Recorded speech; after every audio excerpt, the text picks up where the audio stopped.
I rise to speak on the Motor Vehicles Learners Permits and Provisional Licences Amendment Bill, and I concur with our lead speaker and Deputy Leader of the Opposition that certainly we are very supportive of any initiatives that will save the lives of our young, and certainly from the feedback that I've had, many believe that education is definitely the key, and the resulting reduction in figures of fatalities from 2007 to 2013 for 16 to 19-year-olds would actually show that the government's initiatives and education is starting to work between that age period, which brings me to question why it would be that that particular time period was chosen, given that while statistically 16 to 19-year-olds are disproportionately represented in fatalities and casualty crashes, there is no evidence to suggest that the 12 a.m. to 5 a.m. Time period is when the highest number of crashes occur. And as also mentioned by the previous speaker, in 2011 and 2012 there was one fatality each of those years between 12 a.m. and 5, and for this year so far there is 0, which is of course ultimately the number that we're looking for. However, to punish all of the P-platers, the P1 platers, during that time period is quite unfair and unjustifiable given the statistics. Now, I wanted to just speak briefly on the record. I put the question on Facebook, and I had quite a large amount of people responding, and there was a really good discussion to and fro between the different young people and those that were on their P-plates and how they were affected. But overwhelmingly, it was the curfew that they were most against, that they couldn't see the reason for that, and that they felt that they would be seriously disadvantaged by the curfew being brought in. I wanted to put on the record some of their comments because they went to such effort to make me aware of how they felt.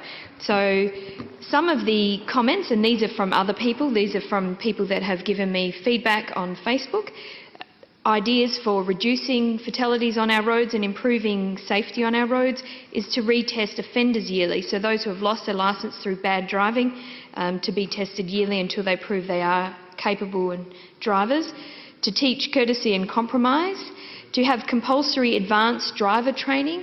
I must say I think that's a really good idea, and even every 10 years when we renew our licence, I think it would be a good idea to remind people of where you can go to participate in advanced driver training, and even if there was some kind of incentive, a discount if you did it within 3 months, or that you could show your insurance company and get a reduction off your insurance premium. I really think it would be wise to encourage everybody to go through advanced driver training. Someone from Rotary mentioned they have a rider program, which is a very good educational program that could be more widely used and promoted, so I guess that would be up to the Rotaries to get into all of the schools. One suggested that perhaps parents or the driver should be making the decisions and choices, so taking some personal responsibility. One also mentioned that in England, as part of their learners test, it also includes knowledge about crash statistics and fatalities, so that young people going for their licence are aware of how dangerous it really is statistically.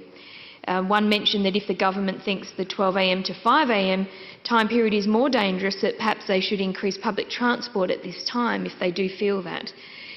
Some believe that they should have training on a racetrack where they can emulate dangerous situations. For most, I know when I was a new driver, I remember skidding when I tried to turn right too quickly on a wet road. I'd never experienced that before. It might be, and my back end of my car sort of spun out. Luckily there were no cars, but had there been more traffic, that could have been quite dangerous, and that's not included in any of our driver training. So it could be a good idea for young people to actually practice in wet conditions and on a racetrack where you can control what they can hit. Some have suggested that all drivers should learn in a manual car. I know in Victoria when I was young, you either had an automatic licence or a manual licence, and in South Australia you can actually do your whole driving test, when I went for my driving test, in an automatic car, and yet you get the same licence. And clearly it is a lot harder to drive a manual car. I have a manual car now, but even after being an experienced driver, going from an automatic to a manual, I certainly had a few near-death experiences. I think having that there's so many extra things, the clutch, the gears, mirrors, indicate everything to do at the same time if you're in a crisis situation. I think that all young people probably should have to have some lessons in a manual car. Also for safety, if there was an incident and they had to drive, their parent or somebody that had passed out or had had a heart attack or something, if you can't drive any car, it really makes it very dangerous if they do attempt that. Some suggested limiting the engine size to 4-cylinder cars for new drivers. More education was certainly mentioned by many people. The hazard perception test, in general agreement, everyone thought that bringing that forward was a good idea. One of the reasons that some of them had sat on their P1s longer was because of the cost of that test, but also the inconvenience of having to go into service SA again when the young people have busy lives and getting into the city, or if you live in country areas, there might not be a service SA outlet very close to you. So I think bringing that forward would be one less trip that they have to make. Hopefully then they don't have to pay the extra fee as well because they're already paying a fee. So they were the main issues. I will also just bring up one issue that's come to my office that's not specific to this area but linked, is that of international students driving, many of whom go home to their home country every Christmas, and they can renew their international driving licence and come back. So some of them could be on an international driver's licence for 3 or 4 years, however many years they're in Australia as students, and at no time have they ever actually sat our driving test.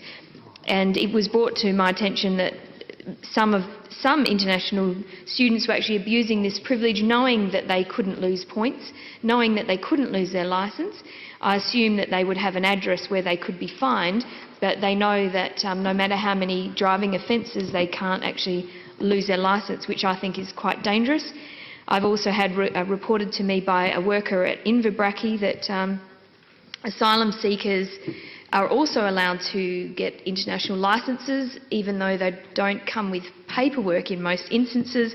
And she was aware of some that were using their, cousin's ID because they looked very similar, and their cousin had a licence.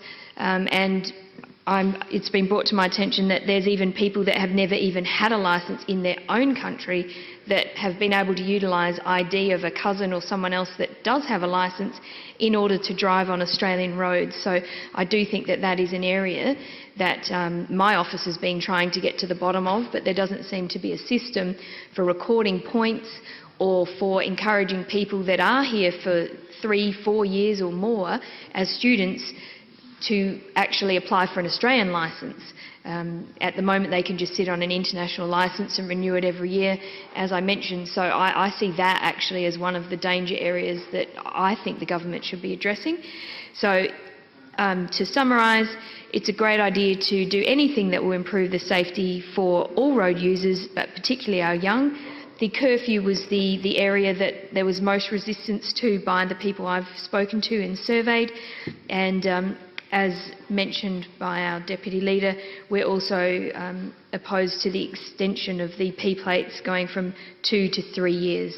So, thank you. Fisher.